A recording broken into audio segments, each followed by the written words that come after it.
সালাউদ্দিন সাহেবের ইস্যুর সাথে শেখ হাসিনার ইস্যুর কোনো সম্পর্ক নাই। কিছু অসাধু, কিছু দুষ্কৃতিকারী আইনশৃঙ্খলা বাহিনীর সদস্য তাকে তুলে নিয়ে ভারতে তাকে ফেলে রাখা হয়। উনি কি রাজনৈতিক আশ্রয়ে রয়েছে ওখানে?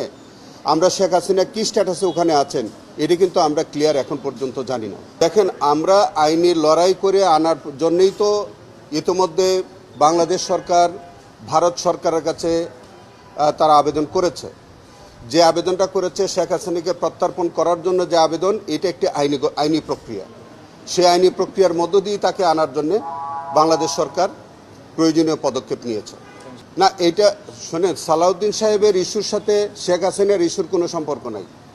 সালাউদ্দিন সাহেব, জনাব আমাদের মাননীয় স্বরাষ্ট্রমন্ত্রী জনাব সালাউদ্দিন আহমেদ, তাকে বাংলাদেশের আইনশৃঙ্খলা রক্ষাকারী বাহিনীর কতিপয় দুষ্কৃতিকারী সদস্য তাকে প্লেন ড্রেসে তার বাসা থেকে 10ই মার্চ 2015 সালে তাকে অপহরণ করে নিয়ে যায়।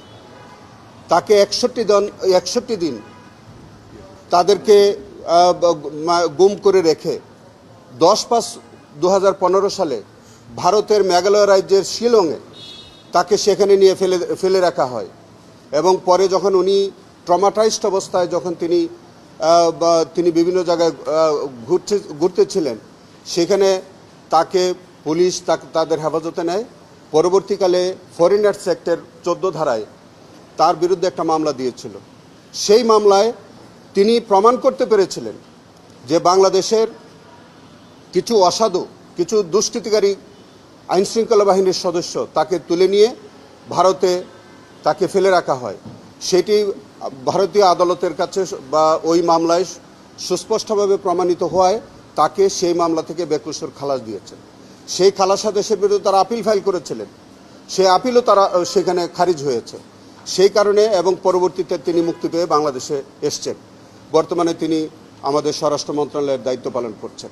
তবে সেটার সাথে শেখ হাসিনার কার্যক্রমের কোনো সম্পর্ক আছে বলে আমি মনে করি না। দেখেন, একটা পত্রিকা কি কারণে কি লেখে সেটার উপরে বেসিস করে তো আমাদের কোনো বক্তব্য বলা ঠিক না। কারণ এটা ইন্ডিয়ান এক্সপ্রেস নামে যে কাগজটি তারা বলেছে, সেই ইন্ডিয়ান এক্সপ্রেস কিন্তু সবিস্তারে কিছু বলে নাই। এই নিউজটার মধ্যে শুধু বলেছে আদালতের অনুমতি লাগবে। সেটা উনি কোন অনুমতি, উনি কি রাজনৈতিক আশ্রয়ে রয়েছে ওখানে, আমরা শেখ হাসিনা কি স্ট্যাটাসে ওখানে আছেন এটি কিন্তু আমরা ক্লিয়ার এখন পর্যন্ত জানি না। অতএব ইন্ডিয়ান এক্সপ্রেস কি অর্থে তিনি লিখেছেন, কি লিখেছেন, এই বিষয়ে আমার মন্তব্য করা ঠিক হচ্ছে না।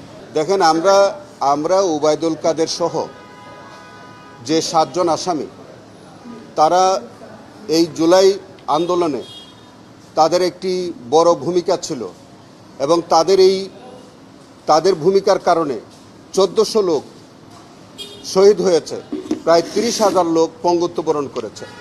সেই কারণে ওই জনাব ওবায়দুল কাদের সহ যে 7 জন, তাদের বিরুদ্ধে ট্রাইব্যুনালে পর্যাপ্ত সাক্ষ্য প্রমাণ উপস্থাপন করা হয়েছে এবং আমরা বিশ্বাস করি যে তারা যে অপরাধ করেছে সেই অপরাধের দায় তাদেরকে নিতে হবে এবং সেখানে ট্রাইব্যুনাল তাদেরকে সর্বোচ্চ শাস্তি দেবেন বলে আমরা প্রত্যাশা করি।